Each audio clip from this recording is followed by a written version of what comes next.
Thank you. Thank you. Thank you. Thank you. I've never done it this long. It's always been 3 times, now it's 4. It'll be 18 by the end of this decade, the way I'm going.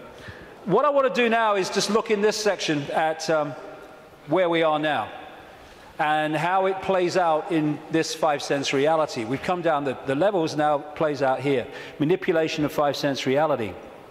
And what I call the coordinates, because once we realize basic coordinates of where they want to take the world and the methods they use to take us there, suddenly what seems to be a bewildered world and what's going on, it just morphs into clarity. The question is, how do they do it? It's a good question, because at first sight, how do a few control the many? Impossible, but it's not, because of the way they've structured society. Just to very quickly recap, they want to lock humanity in the 5 senses, so we don't perceive beyond it. We're locked in that prison. They have interbreeding bloodlines, computer terminals, I would call them, which play out this interdimensional conspiracy within visible light, what I call the Illuminati bloodlines. And they've set up a structure whereby the bloodlines who answer to the reptilian control system then control the governments, the people in power in all the various institutions. And crucial all the way through is to structure society. I mean, you can symbolize it as a spider's web, or like this as a pyramid. The idea is to hoard advanced knowledge, the kind of stuff we've been hearing about today and more, in the upper levels of this structure, this pyramid within pyramid structure, compartmentalized pyramid, where the few at the top are the only ones that know how it all fits together. And they keep the general population in ignorance of what they know, therefore they have the power, so they can manipulate the perception of the masses by keeping them in ignorance. This is why the education system is not about educating, it's about programming. And they place their people in so-called power. What we are told is at the top of the pyramid of power, presidents, prime ministers, and all these people, in the upper echelons of the pyramid, but nowhere near the top. The real people in power are behind them, in the shadows, and these are the conduits, the presidents, the prime ministers, and all the rest of it, for bringing that agenda into the public arena as changes in laws and legislations and the structure of society. So they compartmentalize all these different pyramids within pyramids, so that in the end, the banking system is encompassed by a pyramid. I mean, a bank's a pyramid in itself, all hierarchical pyramids, but then the banking system is encompassed by a pyramid, and at the top of that are the same families, most notably the Rothschilds. Same with the businesses. The transnational corporations are compartmentalized pyramids in and of themselves, but they go into a bigger pyramid which encompasses all the transnational corporations. So at that point, they are one corporation, just as at that point, all those banks are one bank. Same with politics, education, all these things.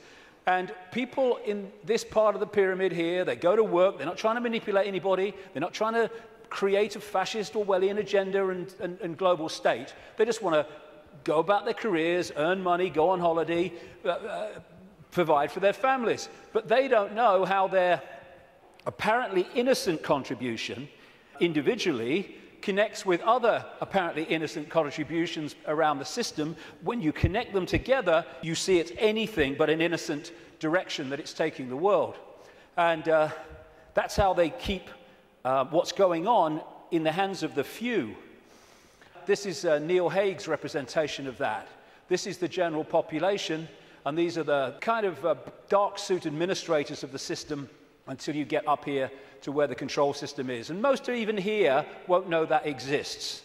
Oh, I've just got this order from on high, I don't know where it's come from. Well, maybe we ought to bloody ask, instead of just doing it. And again, it can also be symbolized as the web, where these various strands, they're secret societies, semi-secret organizations, which go out and connect all these apparently unconnected countries, institutions, media organizations, banks, etc. And this Illuminati network, symbolized as the bearded man, spews out all these people who apparently appear to be random. To run for president needs cuckoo land amounts of money. Where do they come from? It comes from here. Where does that money come from? And therefore, you have two people put up for president who are there because of the money provided by this network. Therefore, they've chosen not only who it's going to be, but they've sorted out what the policies are going to be in return for that money. And this is what they do. We think we're choosing our leaders. We're not. It's a myth. And so this structure that I showed you earlier comes into this, where these leaders are put into power to carry out the agenda of the control system, which is why when parties change, whatever they've said in opposition goes out the window and they start acting like the party in government previously that they were criticizing. The common denominator is whoever gets in power basically introduces the control system, and whoever's out of power opposes the control system verbally, which means that you have the illusion of choice when whoever's in power unfolds the agenda. So there is no choice. It's a myth. And they control these institutions and play the people off against each other, divide and rule, both within countries and between countries, keeping everything in a constant state of confusion and conflict. And that's the key. Manipulating confusion and conflict is child's play. Manipulating harmony, manipulating respect between each other is a nightmare. So they have to keep the world in constant states of conflict. Now, when you bring it down to an individual country, as we come down this structure, this is what you find in every country. You had in America, it's a wonderful example, but it plays out all over the world. During the Bush years, Republican, that administration was controlled by a group of people known as neocons, neoconservatives, including all these people like Richard Pearl and all the rest of it. And over here, you have what I call, anyway, the democons. This is a network of people. I put Kissinger in the democons because he's an advisor to Obama at the moment, but he spends most of his time with the neocons, Kissinger. He just goes with whoever's winning. And the democons are a group of people that control the democratic administrations. But the democons and the neocons are controlled by the same force once you get to here. So people think, oh, I voted Republican this time. Oh, I'm going to put the Democrats in because I like that Obama got a nice smile. And what you're doing is voting for this, whatever. And that's what's happening in this country. Same thing. And so when people say Big Brother Bush or Big Brother Obama, no, it's not. These are just puppets. Dance. I said dance. When I say jump, I mean Olympic high jump record. This is the thing. You take one mask off, you put another mask on. And because it's a different mask, we think it's a different administration. We think controlled by different forces. No, no. And what you have is the movie playing out in the public arena, people who appear to be in opposition to each other when they're controlled by the same puppeteer. And once you look beyond the movie, that's when you start to see what's really happening in the world. So the cards are moved around in line with an agenda for the constant, incessant centralization of power. And it's done with people who, I keep coming back to, have a DNA with empathy deleted, which means anything goes in pursuit of this agenda. And the people are misdirected, diverted by the way society is manipulated and controlled, increasingly so with more and more laws affecting the fine detail of our lives, so that we spend so much time surviving and rushing around, we don't lift our head up and see what's going on. So puppet people are essential to the few controlling the world. And when we cease to be so, and it's happening more and more, then this will be over. Humans have been put into this round and round and round circular lifestyle where 1 week leads into another week and another week, just a repeating cycle of action and work and sleep and eat and work and sleep and eat for so many people. And this is the structure that they're moving towards. Why? Because when you're the few and you want to control the many, you have to centralize decision-making. The more diversity of decision-making there is, the less control any central point is going to have over it. So what you need to do is constantly centralize power, so control over more and more and more people goes into fewer and fewer hands. We started with a tribal situation a long time ago. The people in the tribe decided what was going to happen. We then brought, as part of this centralization, it's gone over at this whole period I'm talking about, the tribes came together into what we call nations. And now, a few people at the center of the nation are dictating to all the former tribes that make up that nation. We're now well into the next stage of that, which is bringing nations together under unions like the European Union, so a few people at the center are now dictating to all those nations, which are made up of all those tribes before. And the next stage of that, which they're already preparing for, is to take us into a world government that would dictate to these unions that are building up, like the European Union, the American Union that they want via the North American Union, the Pacific Union, evolved out of organizations like Icke, Asia-Pacific Economic Cooperation, and the African Union, already in place, evolved out of the Organization of African Unity and other bodies. And what they done in many of these unions is start them off as free trade zones, just for jobs, that's all it is, no worries. And then they've turned them into fully fledged dictatorships, which is what happened in the European Union. And the reason is that you've got to centralize power if you want to get more and more control in the hands of the few over more and more people. So coordinates. Some of these things I'm going to talk about in this section are quite controversial, but they need bloody saying, so sod it. Methods of manipulation. Coordinates 2. How do they manipulate this? One of the coordinates, one of the methods of manipulation, a massively important one to understand, is one I've dubbed problem, reaction, solution, where you want to change society in a way that if you do it openly, you'll get resistance, massive resistance from the population. So what you do is you create a problem covertly, you blame someone or something else for it, you pass that fake version of the event through the unquestioning, pathetic mainstream media to the people, unquestioned overwhelmingly and certainly uninvestigated, and you want the people to react to the manufactured problem with outrage, with fear, and you want them to say, do something. What are they going to do about it? At which point you then offer solutions openly with changes in legislation and society and its structure to advance your agenda. And because of the problem, reaction, solution, you do not get the resistance here that you would have got without the manufactured problem. 9/11 is a bloody classic. Another way of describing this is ordo ab chaos, the Latin motto of the 33rd degree of Scottish Rite of Freemasonry: order out of chaos. Problem, reaction, solution. Create the chaos, then offer the order, your change out of that chaos. So like I say, 9/11 was a wonderful, classic, most blatant example of it. You want to change society, so you create a massive problem.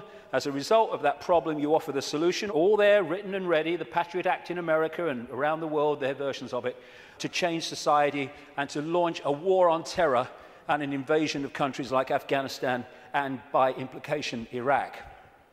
This is Zbigniew Brzezinski, President Jimmy Carter's national security advisor and a major mentor going back to the 1980s of Barack Obama. This is what he said in 1997 in his book. Moreover, as America becomes an increasingly multicultural society, it may find it more difficult to fashion a consensus on foreign policy issues, except in the circumstances of a truly massive and widely perceived direct external threat. Therefore, we create one, 9/11, and bingo, we then introduce what we say must happen to stop the terrorists. In other words, we change society and advance our agenda, the Orwellian state and all the rest of it. These buildings were brought down because they were made to come down. And similar buildings around the world that burnt for longer and were much more fierce never came down. And these are the only buildings of their kind who've ever come down because allegedly of fire. The official story of 9/11 has just left the room. And I've gone into that in great detail before. I'm just using it as an example of problem, reaction, solution. But when through the web you control the intelligence agencies, you control the governments, you control the media, and you control countries, and you control the manipulation of fake terrorists like Osama bin Laden, then you've got all the pieces you need to orchestrate the problem, reaction, solution, and to then use this to change society in the image that you have desired. And this is a classic. Adolf Hitler proposing the creation of the Gestapo in Nazi Germany. An evil exists that threatens every man, woman, and child of this great nation. We must take steps to ensure our domestic security and protect our homeland. Or actually, word for word, what was said after 9/11. The Second World War, problem, reaction, solution. This is why it is no paradox, no coincidence or contradiction that the same people can be shown to have funded the Nazis, that funded the Americans and funded the British, overwhelmingly based around the cartel of the Rothschilds. They created Nazi fascism, they created Soviet communism and the capitalist world. They brought them together in conflict, the second conflict in a very short time, and afterwards the world was exhausted mentally, physically, emotionally. Something must be done. This can't go on. What are they going to do about it? Ah, gotcha. Because of all this conflict, all this war, it's terrible. Terrible. What we're going to do is we're going to centralize power with the United Nations, European Union, which was justified in many ways by let's stop European countries fighting among themselves because we'll trade. Well, they stopped fighting among themselves because they stopped orchestrating it. That's why the Bretton Woods Agreement with the World Bank and all that stuff all came in as a result of the Second World War. Then there's another version, which I now call no problem reaction solution. This is when you don't need a real problem, you just need the public perception of a problem, i.e. weapons of mass destruction in Iraq, i.e. human-caused climate change. And then you can offer a solution to a problem that doesn't actually exist, but if enough people think it does, well, you got them. Totalitarian tiptoe, as I call it, goes in conjunction with problem reaction solution. This is real simple. You start at A, you know you're going to Z, but you know if you go in a big leap, the change is going to be so big and so quick that people are going to go, what's happening? What's happening? Turn that television show off. What's happening? And so you go in steps, as big as you can get away with, but not so big that you get too much of a reaction. And as this quite rightly said, you really think it would be this obvious. Well, it's becoming that obvious now as we move along, but up to this point it hasn't been, unless you looked for it. The European Union was turned from a free trade zone, nothing to worry about, just for jobs, into what it is now, a centralized dictatorship, through the totalitarian tiptoe. And here is the founding father of the EU, as they call him, Jean Monnet, a Rothschild frontman. Europe's nations should be guided towards the superstate without their people understanding what is happening. This can be accomplished by successive steps, each disguised as having an economic purpose, but which will eventually and irreversibly lead to federation. And the word fascism, which comes from this symbol, the fasci from the Roman Empire, is individuality tied together and ruled by the accent. The central point, European Union, precisely described. Globalization, which is the constant centralization of power, which is more and more power in the hands of fewer and fewer over more and more people. This is a totalitarian tiptoe. More and more, the globalized economy is taking over, so that every country is dependent on every other country, therefore has no power of individual action and individual decision-making. Free trade, which means freedom to exploit, which means you can get sweatshop workers here to make your stuff for a few cents, and then you ship it over here and you sell it for as much as you can get. It's called free trade. Everyone's in favor of free trade. You can't be against free trade. This is also part of this globalized centralization of power, which is designed to do this, and it increasingly is doing this. It means that if you're dependent within your country or your community on things outside of your influence, then everyone is dependent on everyone else, therefore has no self-sufficient ability to make decisions in their own lives and their own communities and their own countries. And the reason that they want to do this is they want to make everyone dependent on something outside their control, because dependency equals control. It's like abundance and scarcity. We live in a world which could be incredibly abundant. Nobody should be hungry on this planet, for goodness sake. Africa could feed the bloody world. It can't even feed itself. Why? Because of the manipulation of that continent by this crowd. And so we have all over the world, because there's no empathy, no consequences for them emotionally of their actions, we have manufactured scarcity, because abundance equals choice equals freedom. Scarcity equals dependency equals control. And that's why we have manufactured dependency. We have people hungry in a world of plenty. Coordinate 3, the cement. There are certain organizations, networks, rings, that act as the cement that holds the web together and holds people within the web together.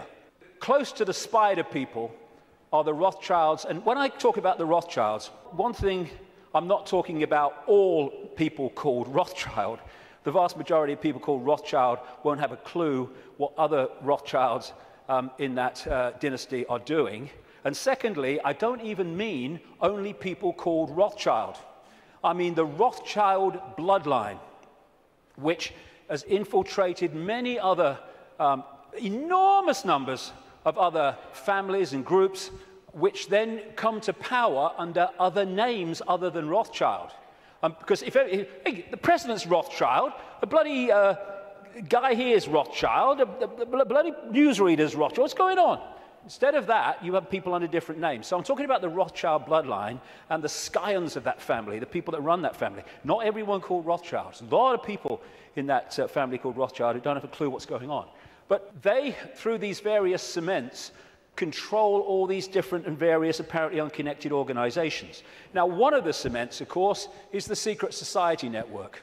That's pretty obvious when you look at it. And these are some of the major ones, but there are even more exclusive ones as well that operate in tiny, tiny cabals. But it's not just the secret society networks. They connect into the satanic networks, where they literally carry out human sacrifice and such horrors, which these bloodlines have been doing all the way through. Now, no one has a problem with the fact that then primitive ancients used to sacrifice people and torture people and all that stuff, but that was at one time kind of acceptable because it was the way they did things. As it's become unacceptable, it's still gone on, same bloodlines involved, but it goes on secretly, obviously. And this is the pedophile rings, the sexual child abuse rings, which connect into that and connect into that. That's not saying everyone in the secret society is a pedophile. It's not saying every Satanist is a pedophile. It's not saying every pedophile is a Satanist from every secret society. But there are rings, connections between these organizations and groups that hold them together. It's a bit like the Olympic rings. They connect into each other. And you find, this is why, as I researched this over these last 20 years, when I have researched through people in power like politicians and bankers and even some media people and stuff like that, you know, after this time of researching this and the recurring themes, that when you get far enough into it, you're going to come across a secret society, but you're almost certainly going to come across either or both Satanism and child abuse, sexual abuse, pedophilia. And there's a reason why the ratio of such people is massive in the upper echelons of this control structure than it is in the general population. There's a blueprint which you find in every community and every country. It's a blueprint of how this works and how the Satanists and the pedophiles and the secret society people end up in positions of power and influence to direct this conspiracy. So the pedophilia and the secret societies and the Satanists operating in these interconnecting rings then infiltrate their people right across the web, which holds the whole thing together. Now, Satanism is staggeringly common compared with the public perception of it. And there's a number of reasons for it. First of all, they're sacrificing people literally to the gods, the serpent gods. When you see these ancient accounts all over the world of how they used to sacrifice people, young virgins often, and what does young virgins code for? Children, to the gods, because they put them through the sacrifice ritual and they build up the terror. What happens is the terror reaches a point where a certain adrenaline pours into the blood, and the people doing the ritual then drink that blood and they get a real high from that adrenaline. But as the sacrifice is going on, the victim is also releasing energy, very powerful, low vibrational energy, and the entities or entity, whatever it is, just outside of visible light is feeding off that energy. They're feeding off us like vampires in so many ways, and that's one of them, and one of the reasons for these sacrifices of people to the gods. The other thing is that they, and I've talked to Satanists who've seen this happen, or former Satanists around the world, they create an energetic environment which is almost a stepping stone, like halfway house, which allows these entities to come in to the ritual. I've talked to people who've seen these entities manifest in the rituals because of the way they have created the energetic environment. Anyone who's looked even mildly at this whole conspiracy in this area will know about Bohemian Grove in Northern California, where the elite, the presidents, the Bushes, the Kissingers, the Rockefellers, all these people go and take part in rituals under a 40-foot stone owl. And from what I am told by people who've been there in a victim state, they, in smaller groups, because it's 2,700 acres of redwood forest, actually do sacrifices there too. And all these people are involved with their satanic gods and all the rest of it. But it happens all over the world, and it happens in a sequence on certain days. You know, we've got a situation with Halloween where it's now like bloody Christmas. If people only knew what happens on Halloween, what happens across Beltane, May Day and all that stuff, to kids all over the world, in extraordinary numbers, there would be no celebration of Halloween. And what they're doing on one level, because they're interacting with the cycles, the astrological cycles, is why they do it at certain times when the planets, the moon probably, and everything is in a certain place, is they're manipulating what they refer to as the morphic field, the energy that we all live in. Like I said earlier, if you want to affect the fish all at once, then affect the sea. And in the new book, in an appendix at the end, I published this. I call it Confessions of a Satanist.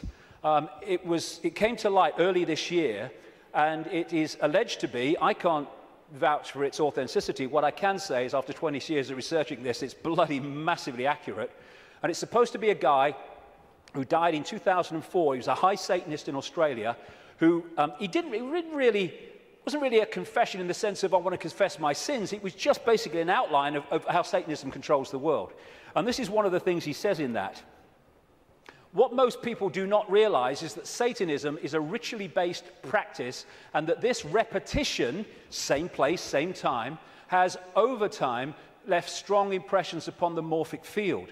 They have to control the morphic field so that we stay in a low vibrational state, so we stay attached to that moon matrix I'm talking about.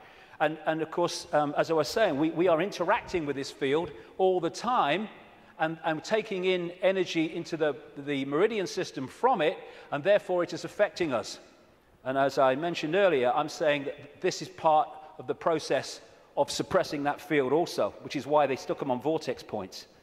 Now let's take this connection from Satanism, blood drinking, taking in the human genetic code to stay here longer, which is what some of these reptilians do, and the pedophilia. What's it all about? It's about energy. It's about vampiring the energy of children. The reason that we have sacrifice to the gods of young virgins, children, is because they want the energy of children before puberty, because when puberty happens, there is obviously we all know, there is a chemical change, massive chemical change, at which point, from their point of view, the energy is not as pure and desirable. This is what John Juan Matus said in one of the Carlos Castaneda books. He's being quoted here by Castaneda.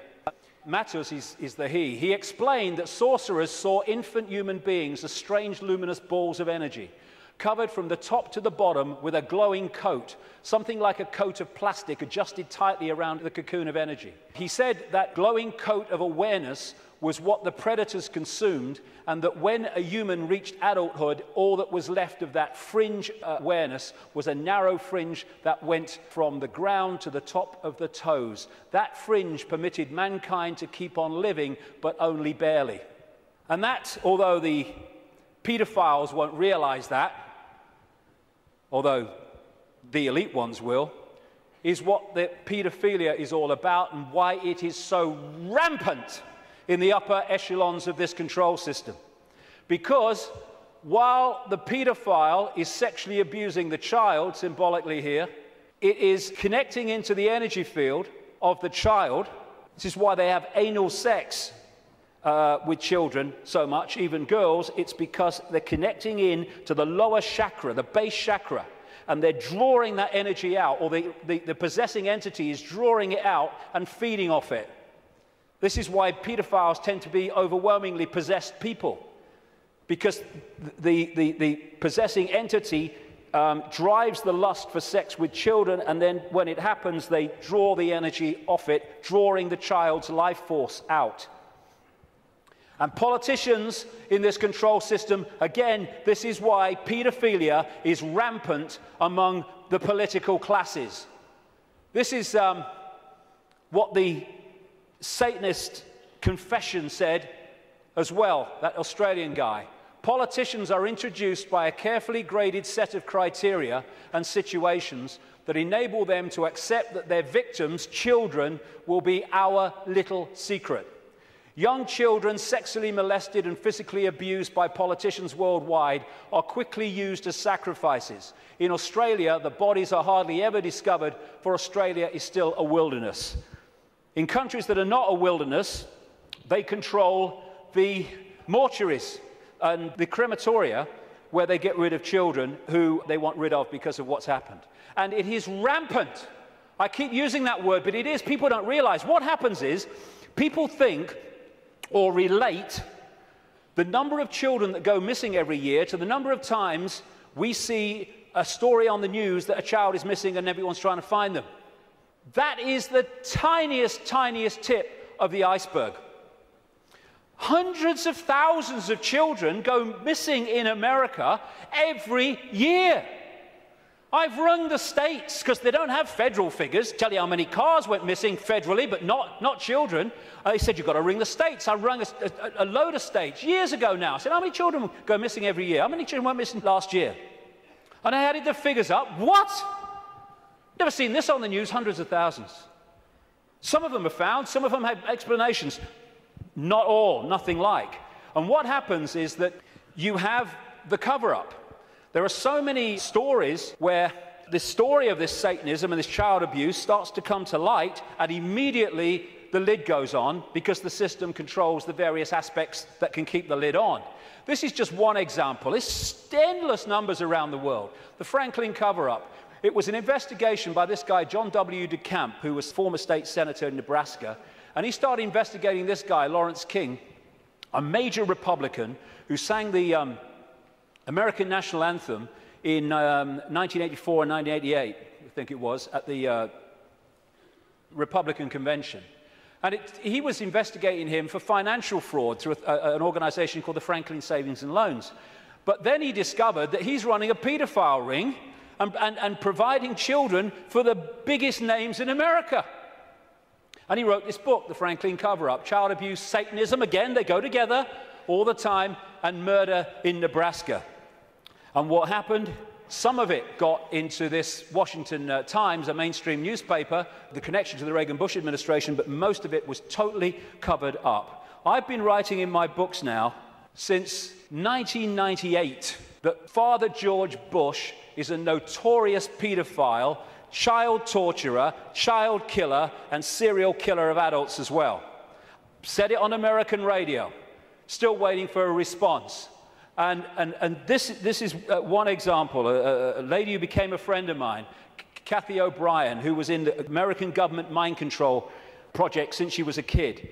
And met her many times. She still corresponds with me now and again. And I've met a daughter that she was talking about. Lovely, lovely girl. Totally shattered by these people. And that's one example of millions and millions that are going on around the world. And this is what she said in a book, Transformation of America. Kelly's bleeding rectum was but one of many physical indicators of George Bush's pedophile perversions. I have overheard him speak blatantly of his sexual abuse of her on many occasions. He used this and threats to her life to pull my strings and control me.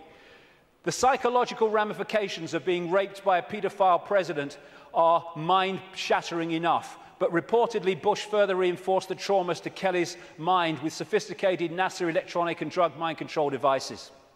Bush also instilled the "who you're gonna call and I'll be watching you" binds on Kelly, further reinforcing her state of helplessness. The systematic tortures and trauma that I endured as a child now seem trite by comparison. They're not. I know what she went through.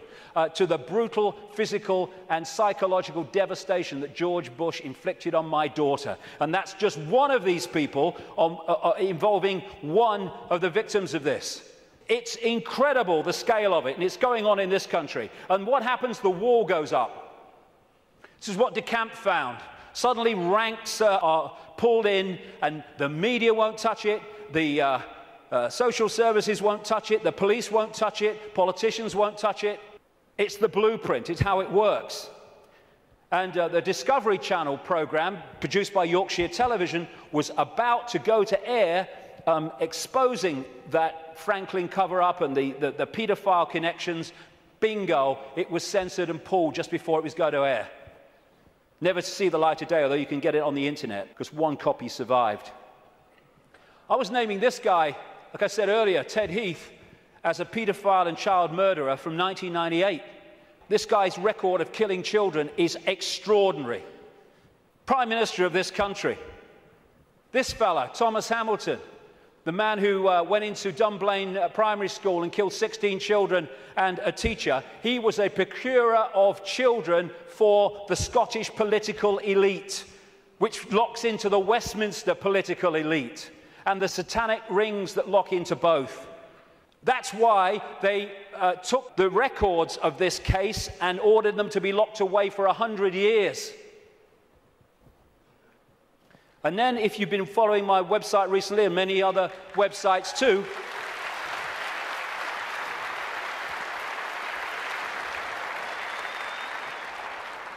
here you have the classic blueprint again. Everywhere you go, same blueprint. This girl, Holly Gregg, Down syndrome girl, her mother, Anne, and Robert Greene, a fantastic guy who's been helping them and committed so much of himself to this.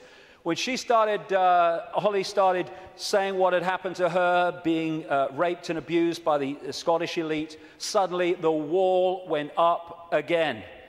And Robert was arrested. He's been treated appallingly by the police, the Grampian police in Scotland. Grampian area of Scotland, by the way, notorious for Satanism. And he's now basically been told what he can't say, and he can't name people and all the rest of it. And he's... the case is ongoing. The media won't touch it, though maybe that might be changing, we hope. The Scottish law network or establishment will not investigate it. The police won't investigate it properly. Anne's brother, Holly's uncle, was blatantly murdered when he had seen Holly's father abusing her, and therefore had the ability to tell the truth and tell the story. He ended up murdered, and a cover story of suicide. When you see the story, suicide, are you kidding, was put together by the Grampian police. And Robert Greene is a man who, if there were more of his like in this world, then this world would be a very much better place.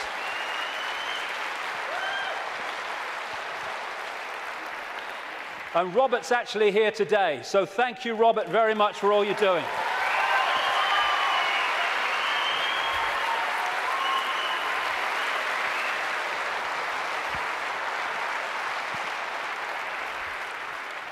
This is how they create the wall. You have again the pyramid system. Social services is a pyramid, a hierarchical pyramid. The police is, lawyers are, judges are, politicians are, the media are, all of it.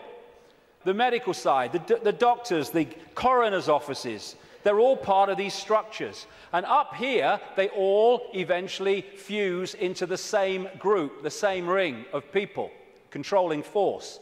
And what they do is they put in these pyramids people in the positions of power who are in the ring, or in the club. You do not have to control everybody in social services to stop investigations or to enforce investigations to take children away for no good reason. You just have to control the level of social services that makes those decisions.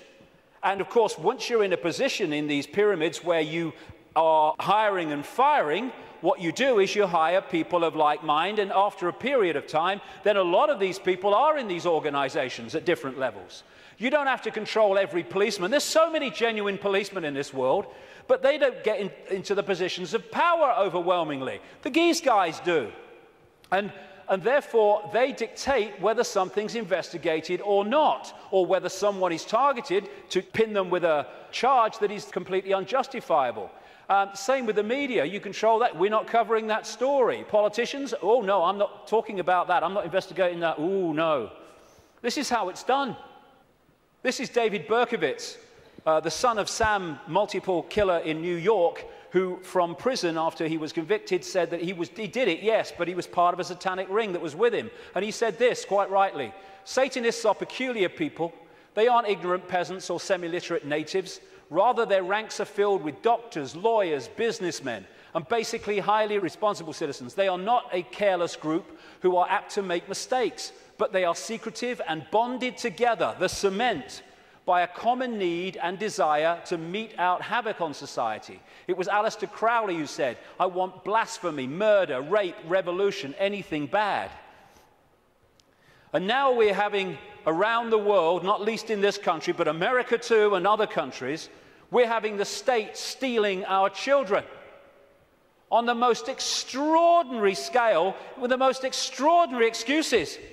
There was one lady who came to light, not many do compared with the ones that are going on, because of the secret family courts where this stuff goes on in secret and can't be reported.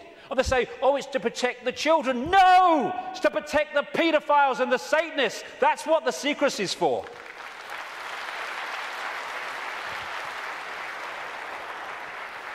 And this lady, her and her husband had spent £38,000 on fertility treatment so they could have children. She had twins, I think it was twins, and she made a joke when social services came round, when the baby came out of hospital, and she said, oh, birth has ruined my figure. They took her children away. And then when she furiously resisted, they said, the mother has anger problems, which are a danger to the child. It's unbelievable the number of children that have been taken away from their parents for no reason. This guy, Tim Yeo, a Conservative MP, just before the last election, said in Parliament, using parliamentary privilege, he accused his local council of kidnapping a 9-week-old baby from parents. But it's the tip of an iceberg, and a gathering iceberg. All over the world, like I say in the book, I've looked at America as well, it's happening there. And what did Aldous Huxley, the Fabian prophet in Brave New World, talk about? The fact that children were going to be taken away from parents, parents were going to become no longer, not even relevant, they're no longer even part of society, and the state was going to take control and bring up all children. And that is what's, where they're moving towards. And this guy, Ed Balls, my God, whoever named him was psychic. He was children's minister up to the last recent election, overseeing, taking more and more power away from parents, giving it to schools and authorities. And this guy is a former chairman of the executive of the Fabian Society and still a leading light in it. Coordinates to the cement. Now, this might be controversial. I don't give a damn, really, because, you know, we've reached the point here where we've got to start saying what is and not running away from it. What I'm about to say now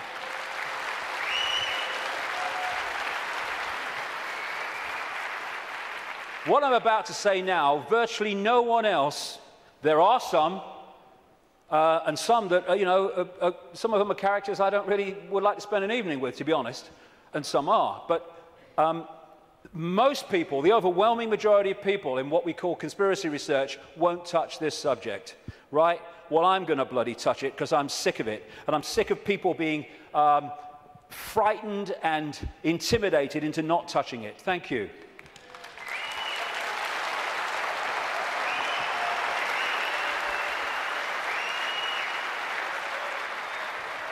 Right. First of all, we as a human race have got to get our freaking heads around what this is, because it ain't what we're told it is. It's not about what's right and beneficial for Jewish people. Jewish people are its victims, not its beneficiaries.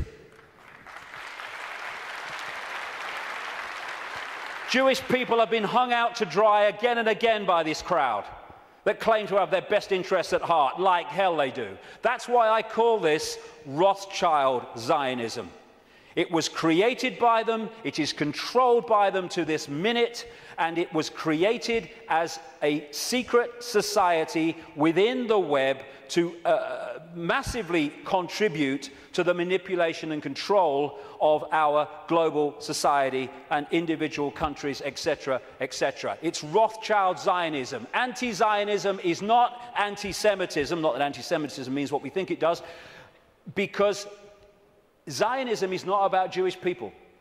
Even in its play-out way or world, it is a political system, a political philosophy. At its core, it is a secret society putting its agents in places of power. One of the very few things that Joe Biden, Vice President of the United States, has ever said, which is true, is you don't have to be Jewish to be a Zionist. Because of the propaganda, we equate Zionism with Jewish people. It's not how it is. To a very, very large extent. How many people know this? How many Jewish people around the world are protesting, have organizations created to protest against Zionism? Zionism and Judaism are diametrically opposed. Zionism is state-organized terror. How many times do we see this in the newspapers? Never. End of Zionism equals peace. Israel, stop killing Palestinians. I am Jewish and I want that. Why don't we hear about this? We condemn any Zionist aggression against Iran. I thought every Jewish person in the world wanted to bomb Iran. That's what the media seem to give us an indication about. Another Jew against Zionism. Over and over. Zionist spokesmen do not represent world Jewry. How many people... I thought Ahmadinejad of Iran is supposed to be the great demon of all Jewish people. Look at it. The demonization comes from Rothschild Zionism. We've been totally misled about what it is. Rothschild dynasty created Israel. It paid for the first people out of Europe to go and people Israel after the war. It paid for the building of the Knesset. It paid for the building of the Supreme Court building with all its Illuminati symbols all over it. And some of the people who've broken out of the family, I quote one of them in my book, have actually said, and as I've been saying for years, because it's bloody obvious, that Israel is not the homeland of Jewish people, it is the fiefdom of the Rothschild dynasty, created out of Rothschild Zionism, a secret society. And Rothschild Zionism has been used via Israel to devastate, slaughter, torture an entire nation of human beings, while claiming to be against terrorism.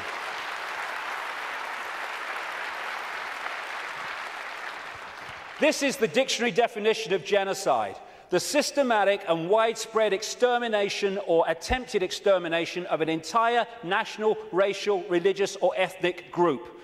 Never can what is happening in Palestine and Gaza have been described so accurately. More and more people killed through war, killed through bombing attacks, killed through shootings, killed through lack of food and adequate medical care. Gaza, the most crowded piece of land on earth, is little more, ironically, than a concentration camp. And the world looks on.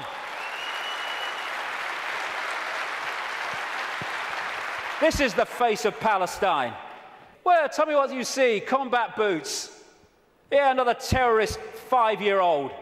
And all the time, Palestinian homes are being demolished in occupied land and given over to these extremist settlers who believe they have a right to it because it says so in some bloody Bible.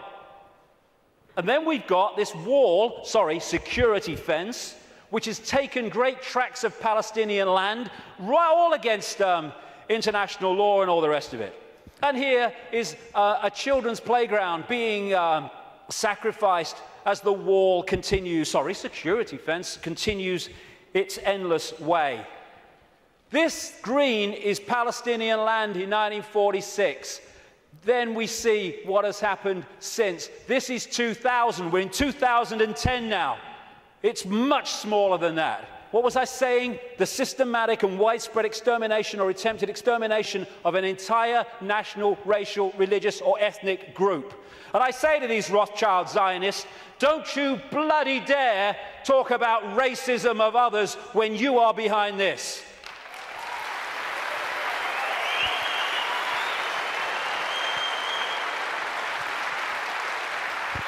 Israel is an apartheid society, not just between Israelis and Palestinians, but through Israeli society. It's incredibly apartheid.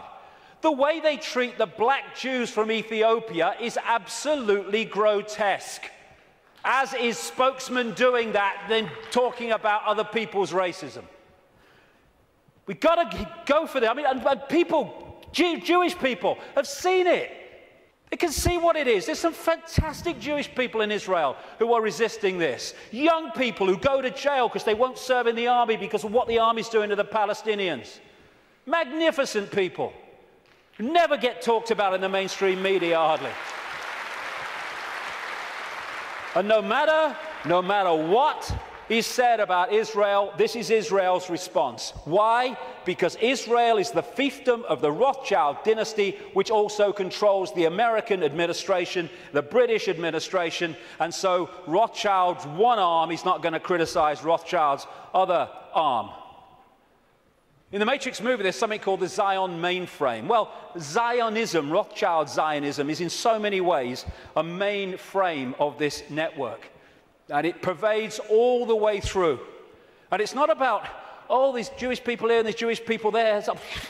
It's Rothschild Zionists who are there, and they answer to the Rothschild dynasty. Therefore, they play out the agenda of the web in a coordinated way.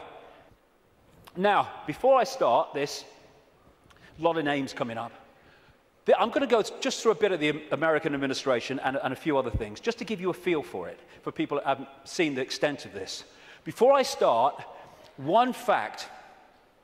Jewish people in America are less than 2% of the population. A significant number of them will not be Rothschild Zionists, and therefore the ratio of Rothschild Zionists is even smaller, significantly smaller than the 2%. Okay. Obama's immediate handler is a guy called Rahm Emanuel. He has served in the Israeli army. He's the White House Chief of Staff. He does whatever he says. His father, Emanuel's father, was a terrorist in the Irgun terrorist group that bombed Israel into existence in 1948. And this is the relationship between Rahm Emanuel, he's the kind of Peter Mandelson of America, and Obama. Hey, you want a Nobel Peace Prize? I can sort it, son. I can sort it, son. No problem. All pictures like that, by the way, are by a guy called David Dees, who's a political artist, brilliant, American, works out of Sweden. Uses images so powerfully to tell 1,000 words as they go. This guy is the second handler in the White House. His name's David Axelrod, Rothschild Zionist, and he was the man who orchestrated the entire election campaigns of Obama against Hillary Clinton and then against John McCain. The main funder and orchestrator of the funding in terms of individuals of Obama was a guy called George Soros, Rothschild Zionist, who manipulates countries and uses his networks and funding to create coups in countries where they want to change the regime change. And he bets on currencies like he bet on the pound years ago and makes a fortune out of the demise of the economy of other countries because he has no empathy. Henry Kissinger, massive Rothschild Zionist, has served that dynasty's agenda for 40 years, if not 50 years. And he's now an advisor to Obama, even though he's officially a Republican. The American economy, the American economic team, is led by Timothy Geithner, Treasury Secretary, Rothschild Zionist, and Larry Summers, Rothschild Zionist. The entire Obama budget is run by the budget director, Peter Orszag, Rothschild Zionist. This man was advising the Russian treasury when the Russian governments were giving state assets away to Rothschild Zionist oligarchs, including Roman Abramovich, the owner of Chelsea Football Club, by the way. It's very easy to become a billionaire when a state says, have these assets worth billions of pounds. Thank you very much. It's a piece of cake. You could buy a football club if you want. And this man's company was also advising the Icelandic central bank in the run-up to the Icelandic crash. The Federal Reserve in America, which controls the American economy in so many ways, it's a privately owned, not government-owned central bank, and it's privately owned by the Rothschilds and the affiliates of the Rothschilds, is Bernard Bernanke, Rothschild Zionist. He replaced Alan Greenspan, Rothschild Zionist, who was head of the Federal Reserve from Reagan Bush right up into the Boy Bush administration, and he systematically took away the checks and balances which allowed the mayhem of 2008 to unfold. We keep hearing about Goldman Sachs and all the mayhem that it's created, both in the crash of 2008 and the crash of the economy in Greece, fundamentally involved Goldman Sachs. Goldman Sachs is a fiefdom of the Rothschilds, headed by Lord Blankfein, Rothschild Zionist. The World Bank, headed by a Rothschild Zionist. The IMF, International Monetary Fund, headed by a Rothschild Zionist. European Central Bank, headed by a Rothschild Zionist. A stream of so-called czars, as they call them in America, controlling different policies and areas, policy areas of the Obama administration, Rothschild Zionists, including Cass Sunstein, who has actually written a paper saying people who have conspiracy theories should either be banned from expressing them or taxed for expressing them. Taxed! Climate change policy in the Obama administration is controlled by Carol Browner, Rothschild Zionist, and Todd Steen, Rothschild Zionist. Major area of policy. The American administration is utterly awash with Rothschild Zionists, and that is not by accident. It's because they're agents of the dynasty or agents of the control system. It's not about race. Mossad is not the intelligence agency of Israel. It's the intelligence agency of the Rothschilds, and that's why it turns up all over the world in false flag set up terrorist events and assassinations and all that stuff, because it's not carrying out the policy of Israel, it's carrying out the policy of the Rothschilds that control Israel. Now let's look at 9/11. The World Trade Center lease was purchased just a few weeks before 9/11 by Larry Silverstein, Rothschild Zionist, and Frank Lowy, Rothschild Zionist, and the deal was done with this guy called Eisenberg, Louis Eisenberg, Rothschild Zionist, the head of the New York Port Authority. The head of the CIA, who investigated what happened on 9/11, George Tenet, Rothschild Zionist.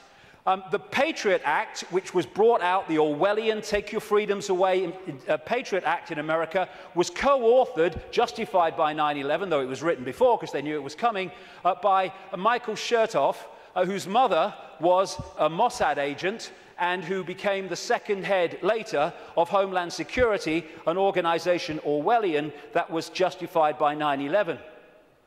At the time of 9/11, in the run-up to it, and then the war on terror and all that stuff, the Pentagon was dominated by Paul Wolfowitz, Rothschild Zionist, Dov Zakheim, the comptroller, who managed to lose trillions of dollars and still got away with it. And by the way, when one announcement was made of how much he'd lost or had gone missing in the Pentagon, they announced it on September the 10th, 2001. I wonder if they realized that because of that, it would never see the light of day. Dov Zakheim, Rothschild Zionist, and people like Douglas Feith, Rothschild Zionist in the Pentagon. Now, as I've said earlier, the Bush administration was dominated and controlled by what became known as the neocons, the neoconservatives, which were a Rothschild Zionist organization, led by people like Richard Pearl, Rothschild Zionist, William Crystal, Rothschild Zionist, John Bolton, Rothschild Zionist, in belief in nothing, if nothing else. And then the 9/11 Commission report, which was the official report investigating 9/11. They wanted Kissinger to head it first until the public didn't take that seriously and he had to step down. But that report, which agreed that the official story of 9/11 was true, was written and overseen by Philip Zelikow, Rothschild Zionist. The judge, Alvin Hellerstein, who is hearing and overseeing the cases of the 9/11 families who are taking out lawsuits to try to find the truth of 9/11, etc., Rothschild Zionists making sure that truth never comes out. Think of the ratio I said earlier as I go through this. The man who coined the phrase, he was a Bush speechwriter, the axis of evil, which targeted Iraq before they invaded Iran and North Korea, was David Froome, Rothschild Zionist. So when you look at this, because Israel is the fiefdom of the Rothschilds, you see that this dynamics, or you'd think, is the man of 300 million people, the superpower, is the most powerful of the two. No, no. He is controlled from there because the Rothschilds control them. Do you know Israel has the second biggest F-16 fleet in the world, the biggest outside of America? It's a slither of land. How did they get them? Dov Zakheim, as comptroller of the Pentagon, Rothschild Zionist, made a load of weaponry and planes in America scrap when they weren't, so they could be passed for a song to Israel. These two guys, they produced a book last year, The Israel Lobby and US Foreign Policy, and they say this: Israel receives about $3 billion in direct foreign assistance each year, which is roughly 1/5 of America's entire foreign aid budget. In per capita terms, the United States gives each Israeli a direct subsidy worth about $500 a year. This largesse is especially striking when one realizes that Israel is now a wealthy industrial state with a per capita income roughly equal to South Korea and Spain. Another writer, a former BBC and ITN journalist, produced a book, Zionism, the Real Enemy of the Jews, and my God, is that true? And he points out, Jewish people make up less than 2% of the American population, but account for 50%, I would say Rothschild Zionists, 50% of the political campaign contributions. And that's why, no matter how these people argue at election time, including this country and others, they're all agreed on one thing. What goes on in Gaza? Keep quiet, keep your head down. And I block that out because I don't want anyone to see what's behind it. It's horrific. This man, magnificent Israeli, called Mordecai Vanunu, went to jail for 18 years for revealing the truth that Israel is a nuclear power. He's still got massive restrictions on his movement and what he can say. And you know, and he announced officially that he was continuing it. There is an official policy that on Israel's nuclear weaponry, America doesn't ask and Israel doesn't say. That's an official policy. Iran hasn't even got it yet, and they want to invade the bloody place. This lady, Kay Griggs, was married to a colonel in the United States Marine Corps, and as a result, she was given a tour of the Middle East section of the State Department. There's a video on the internet where she tells of her experience. And what she says is, everywhere she went was Zionists. Everywhere she went was Zionist literature, in room after room in this department. And eventually she said to one of them, "Where's the Palestinians?" And they're looking after them. And she said, one of them said, "We look after that." Palestinians have got no bloody chance. It's a stitch-up. The main lobby group in America is called AIPAC, America-Israel Public Affairs Committee, which sounds like an official, but it's a lobby group. It's headed by a guy called Lee Rosenberg, who is a very close friend of him and comes from the same political cesspit that we call Chicago. So when this question is asked, Americans, do you dare to say Israeli terrorism? No, no, because of the way it's controlled, like I say. The Rothschild Zionists control the media and Hollywood. Don't take my word for it. Los Angeles Times columnist Joel Steen, Rothschild Zionist, wrote an article proclaiming that Americans who don't think Jews, I would say Rothschild Zionists, control Hollywood are just plain dumb. I had to scour the trades to come up with 6 Gentiles in high positions at entertainment companies, but lo and behold, even one of that 6, AMC President Charles Collier, turns out to be a Jew. As a proud Jew, I want America to know of our accomplishment. Yes, we control Hollywood. leading Israeli paper columnist said, the Jews, Rothschild Zionists I would say again, the Jews do control the American media. This is very clear, and claiming otherwise is an insult to common knowledge. And what do the media do? They keep the truth from us and keep us diverted from what's really going on. It's an elephant in the bloody living room, and people are terrified of going there because they're terrified of being called racist and anti-Semitic and all that. They'll call you anti-Semitic. I don't give a shit. I don't give a shit.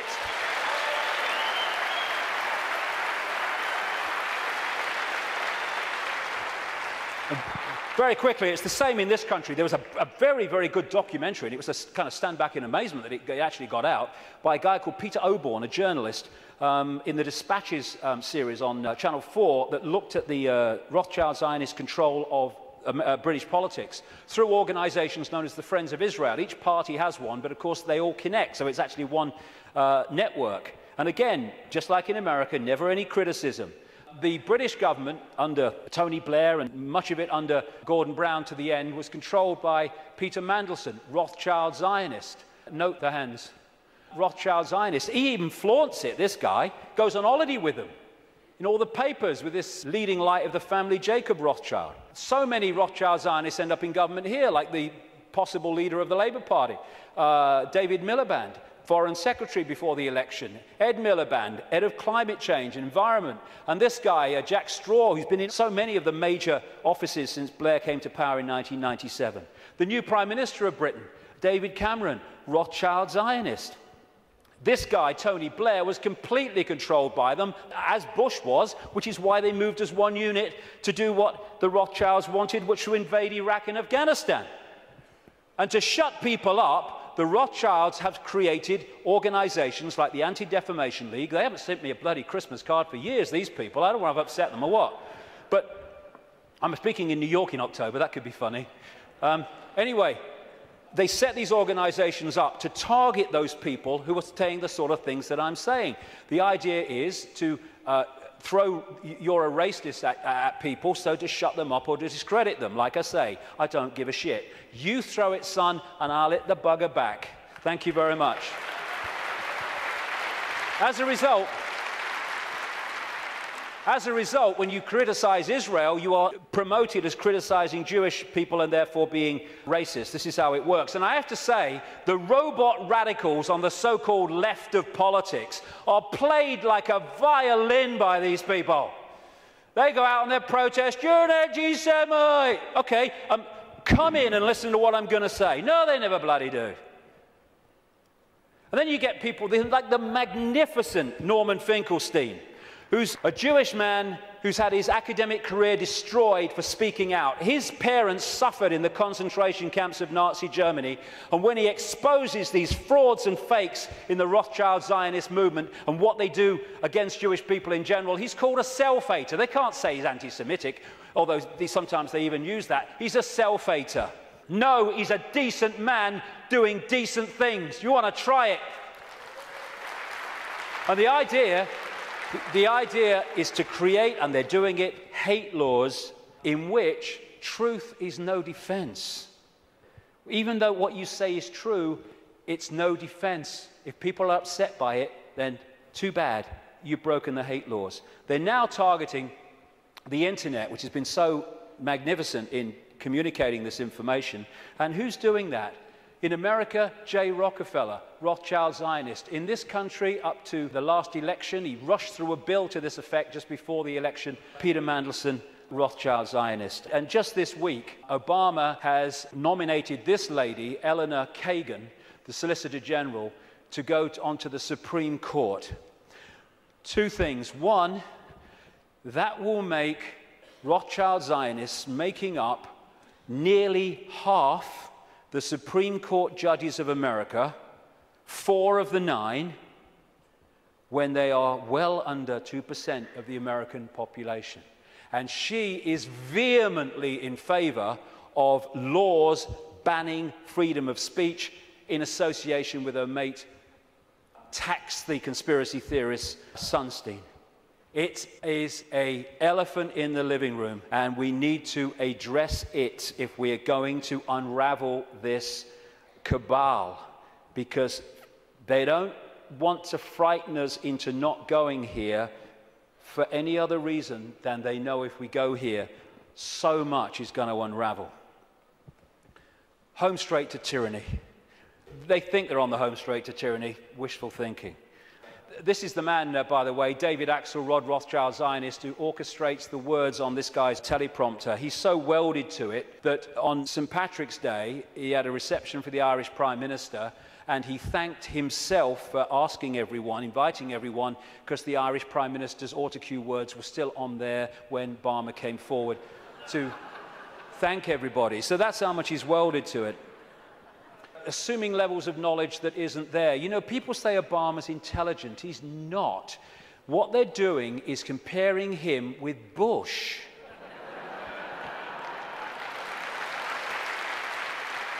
And slow horses look fast when they're running past trees. We have the secret agenda unfolding, and this is the movie. Bush is in the movie, now Obama's in the movie, but it's the same movie. And he's just there to change and Pied Piper the people, although his honeymoon period was encouragingly short. He's another Tony Blair. Will you lie first, Tony, or shall I? Oh, after you, Barack. Tony Blair. If there's ever a half-truth in a Blair speech, it's a typing error. The big change man, biggest contributors came from Wall Street, Goldman Sachs. His background is full of sleazy businessmen like Tony Rezko, who went to prison for fraud, who was a major funder of his political career. Why? Because he's one of the gang. Controlled by Soros, controlled by Brzezinski. Brzezinski's interesting. Brzezinski has been, like I say, his mentor since the 1980s. And this is what Brzezinski said in a book in 1970. The technotronic era, that which we're in now, involves the gradual appearance of a more controlled society.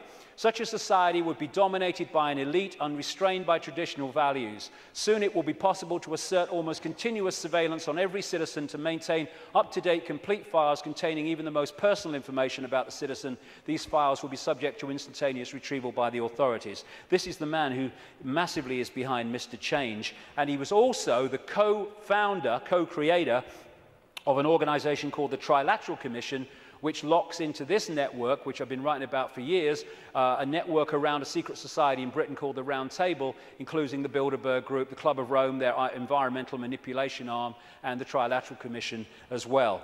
And interestingly, this is very relevant to current events. In his books and his statements, Brzezinski, who's very much, like I say, running the foreign policy of Obama with people like Kissinger, he talks about an area of the world called Eurasia, which is basically from Europe across to China.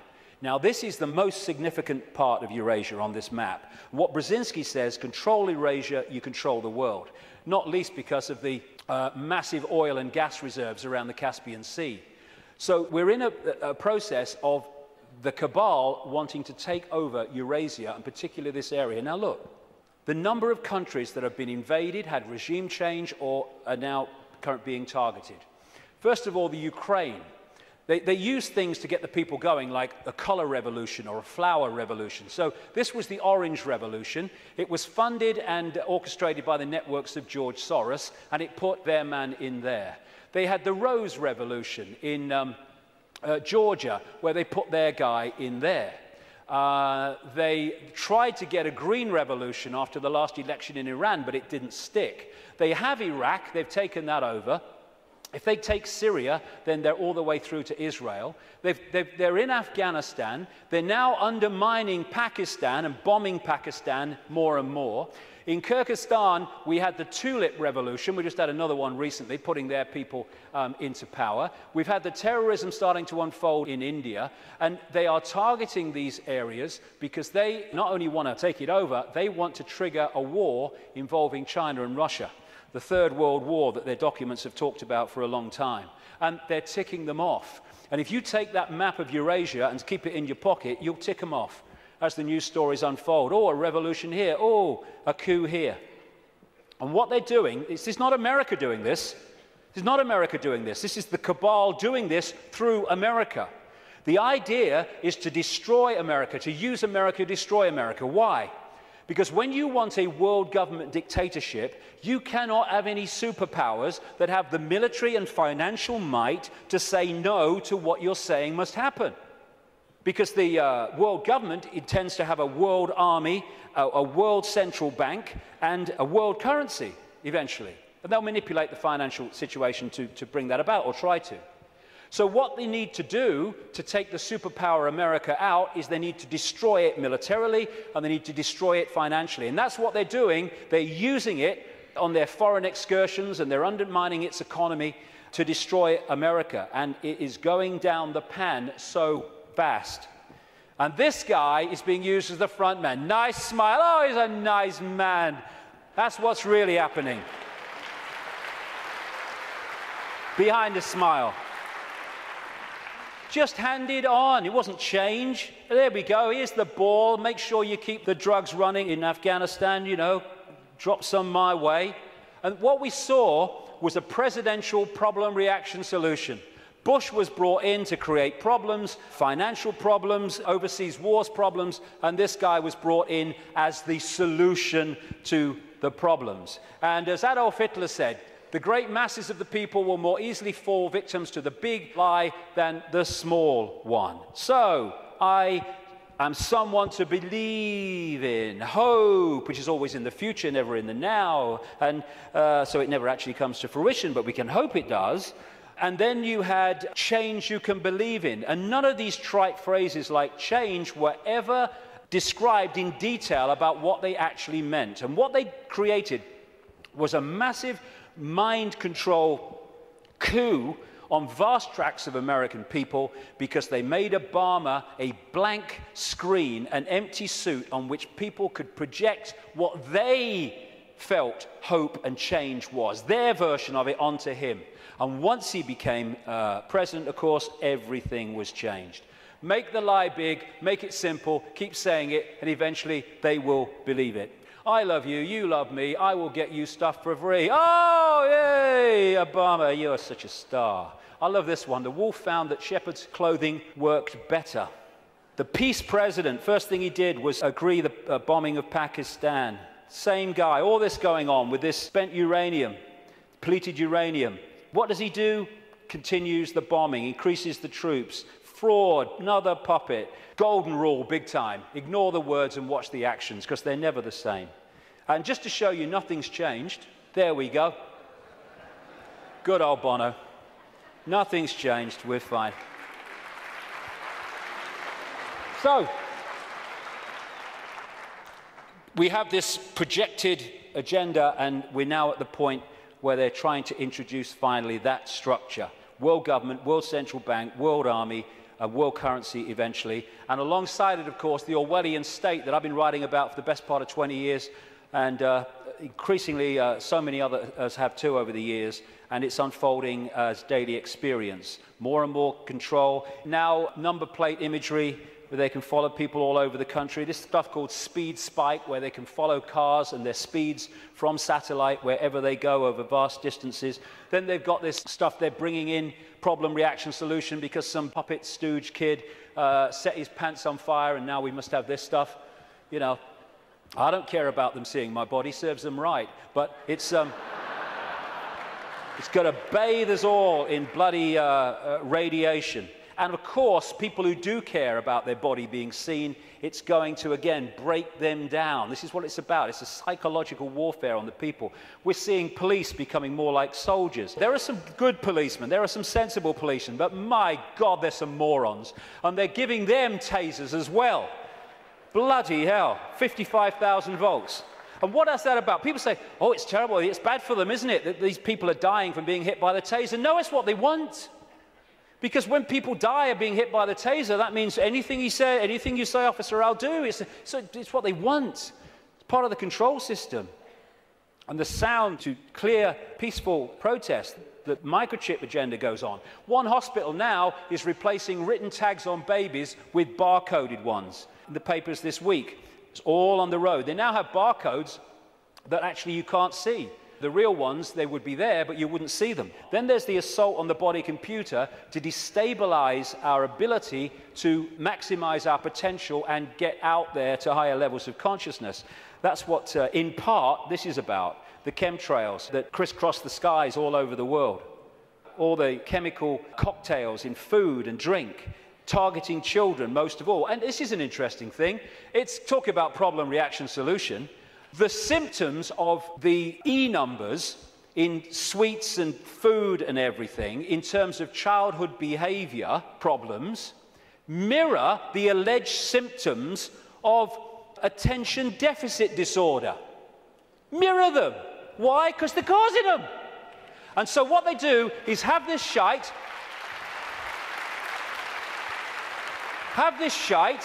this will chemically imbalance the brain, it will create behavior problems and attention problems, and then we'll give you fricking Ritalin to dose you in mind-changing drugs to meet the problem that we are causing here. Same with genetically modified food, which is there to genetically modify us.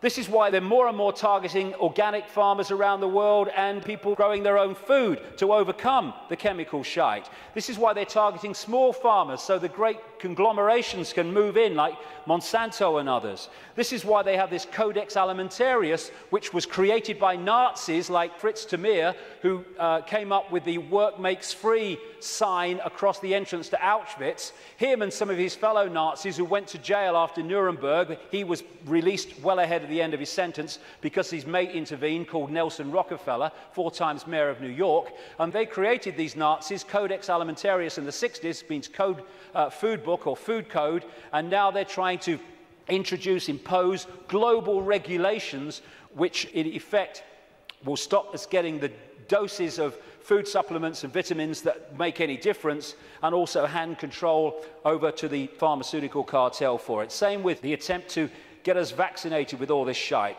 through the Rothschild-created and controlled World Health Organization.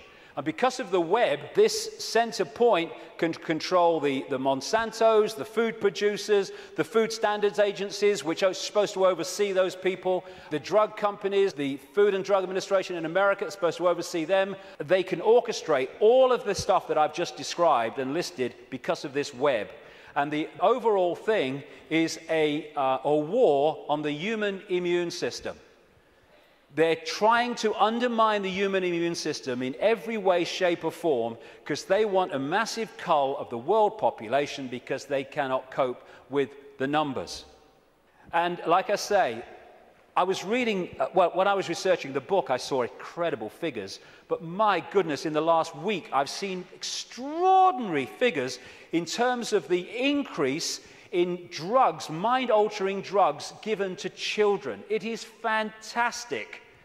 And it's being done systematically to dumb down young people and stop them expressing their true potential for consciousness, which they are. And all that is in here, how that was going to happen, written as a novel by this guy, Fabian Aldous Huxley.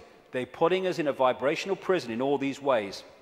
The financial crash was orchestrated on purpose by deregulating, and it's possible to do that because the Rothschilds and their associated families and groups control the world financial system. They're moving trillions of dollars around, so they decide if the stock market goes up or it goes down. If they target the dollar, it will go down. If they target sterling, it will go down or whatever, because they have that ability, and Goldman Sachs is one of their main vehicles for all this stuff. And they can control the world financial system because, once again, same, they control the banks, they control the Federal Reserve System in America, they control the Bank of England, and they control governments, and they control the reporting of it. And this is the plan. Stage 1, crash the global economy, September 2008. Stage 2, governments throw fantastic amounts of money, credit, money that doesn't exist, but we pay interest on it, at the perpetrators until their financial barrels are empty. Stage 3, and they'll bring this when they feel it's going to have maximum impact, they're going to crash the economy again on an unprecedented scale when governments have no means to respond. That's the idea. Why? Well, the last section will kind of pull all this together because there's something going on which they want to stop.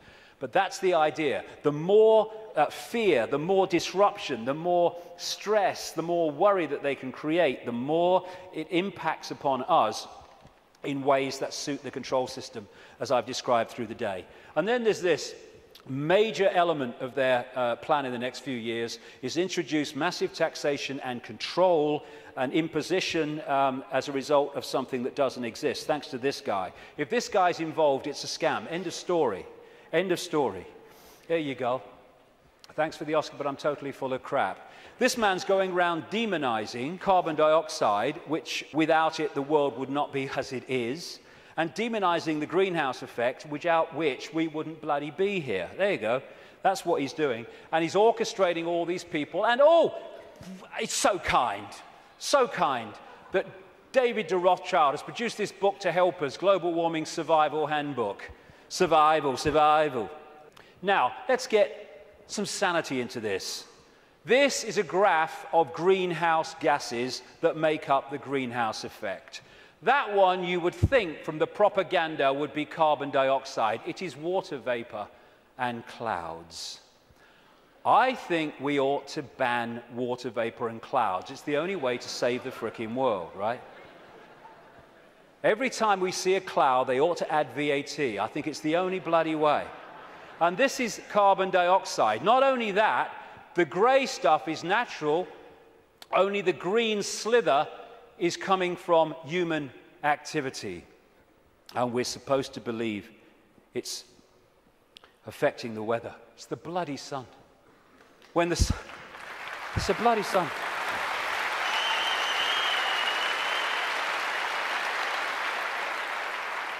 When the sun is in an active phase, it gets warmer. When it's in a non-active phase, it gets cooler, which is why over the last 10, 11 years, when the sun's been in a non-active phase, it's got cooler year on year. And one of these groups in this network with Brzezinski's Trilateral Commission is the Club of Rome. It was created in the 60s to orchestrate the use of the environment to push the agenda. Aurelio Pecci, the founder of the Club of Rome, quoted it in their own publication in 1991. In searching for a new enemy to unite us, we came up with the idea that pollution, the threat of global warming, water shortages, famine and the like would fit the bill. And they've played it out ever since through the Church of Climatology, which is just a cult.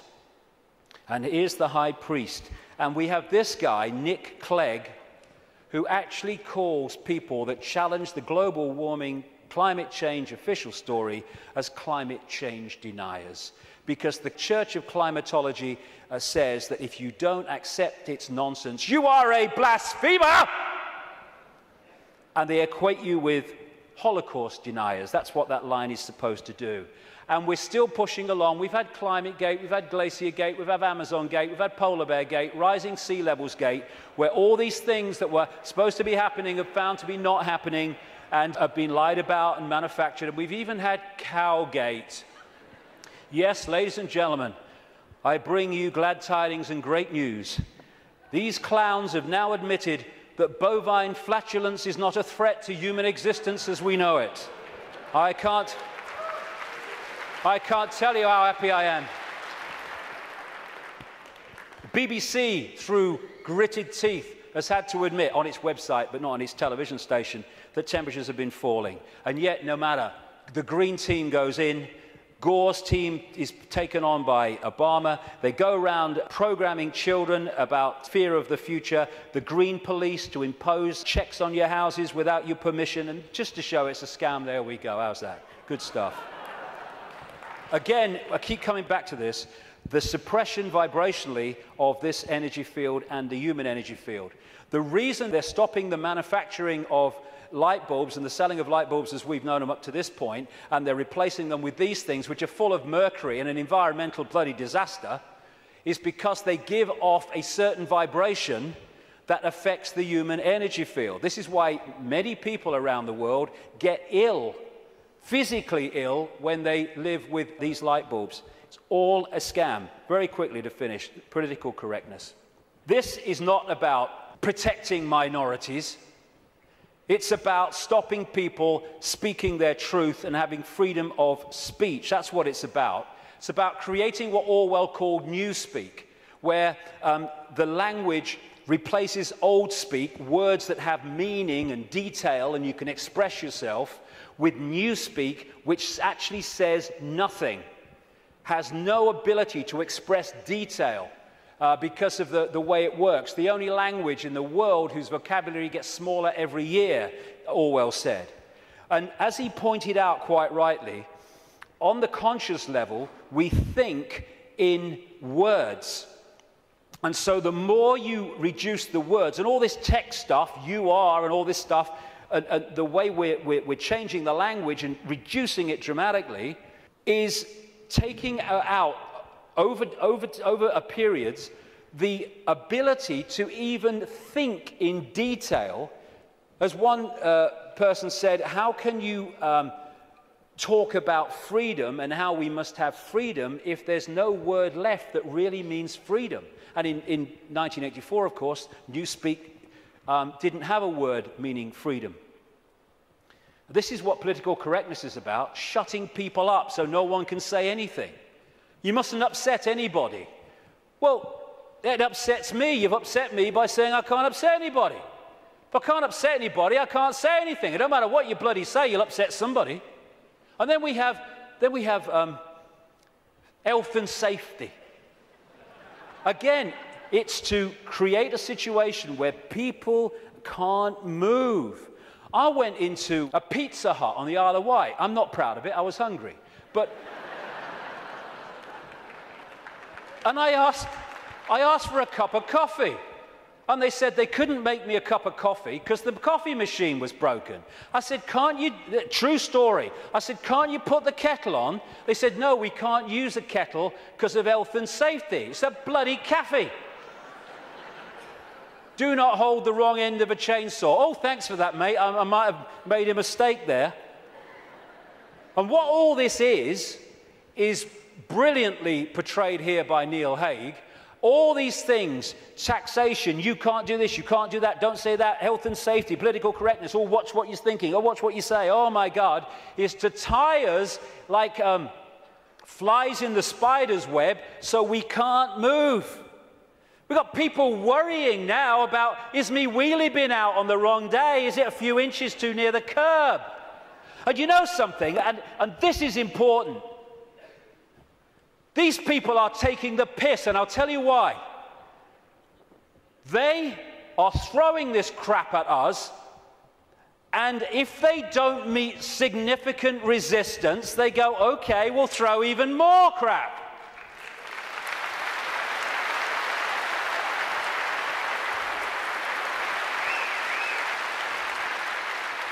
I'll get into this in the last section, but we need to draw a bloody line here. Not only say here and no bloody further, but we're going here and drawing it. Because otherwise, they'll just keep doing it.